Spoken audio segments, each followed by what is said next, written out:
Minister who increased building taxes by 141% the last time he had a chance should be aware that Oxford's Global Cities Index found that residents of Toronto spend more of their income on housing than any other city in the world. But the man in charge of housing doesn't think that's a problem. He says that housing prices shouldn't go down, period. So if he doesn't think that housing prices should go down, can he tell the residents of Toronto just how much more of their income they're going to have to spend on their homes? Honourable Minister of Housing and Infrastructure. Thank you, Mr. Speaker. Well, I've got to say it's refreshing to hear the members opposite actually care about affordable housing, because they never did anything about it. That's right. That made life very difficult for mayors and premiers and housing ministers across the country that saw no support for 10 years from the members opposite in their government. Very true. We are taking action. We are committed to scaling up that action with Build Canada Homes and direct action in these weeks and months ahead. Thank you, Mr. Speaker. Honourable Member for Thornhill. Mr. Speaker, forgive me if I'm a bit skeptical of the housing minister who increased the price of housing by 179% in just 8 years in Vancouver.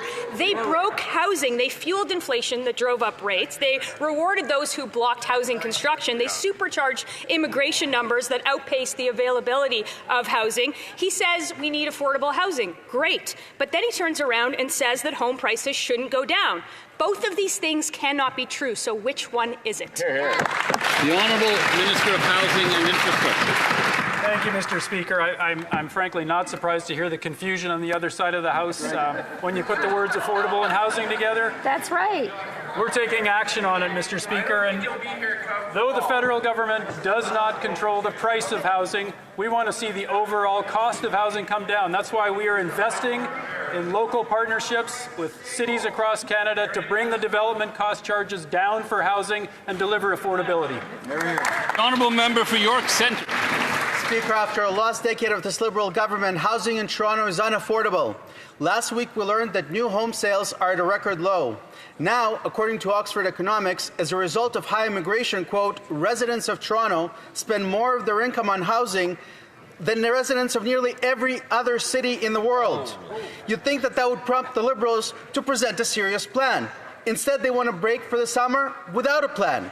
Speaker, will the Prime Minister respect the will of this House and pass a budget before his summer vacation? The Honourable Minister of Transport. Mr. Speaker, I really like to believe that all members of this House are sincere in their desire to make life better for Canadians, that they want to make life more affordable, that they want to get more homes built. And that is why I really hope that the members on the opposite side of the House will join us in supporting the One Canadian Economy legislation. This will help us build more homes faster. It will bring down prices for Canadians by 15% if we can remove all trade barriers in our own country. The Honourable Member for York Centre. The Minister of Housing said he doesn't want to bring down prices for Canadians. But, Speaker, Toronto residents can't afford a roof over their head. When I knocked on doors this spring, voters would tell me that they can't afford their mortgage. Or in apartments, they'd say, Roman, I can't afford my rent. It's heartbreaking. Liberal immigration policies are forcing Torontonians to spend more on their income on housing than anyone else on planet Earth. But the Prime Minister is failing Canadians and refuses to listen to this House. Speaker, when will the Prime Minister deliver a budget? The Honourable Minister of Transport. No, not her again. No. Mr. Speaker, one of the policies the Prime Minister campaigned on was building modular housing. That is a way to get more homes built faster. And we know that by removing barriers to internal trade in our country, we can get a modular housing industry going in our country. Exactly. That is one of the solutions to the housing crisis. I hope the members opposite will be constructive and support this important legislation. Honourable Member for York Durham. Mr. Speaker, my generation refuses to live in a shipping container. Oxford Economics reports yesterday that Toronto's housing market ranks among the worst in the world for affordability. At the same time, mortgage delinquency rates in Toronto are higher than at any time during the pandemic. The financial burden is suffocating the next generation of homebuyers. And history has shown us, Mr. Speaker, if you fail to plan, you are planning to fail. A budget is a plan, Mr. Speaker. So my question to the Prime Minister is, when will Canadians see one? The Honourable Minister of Jobs and Families.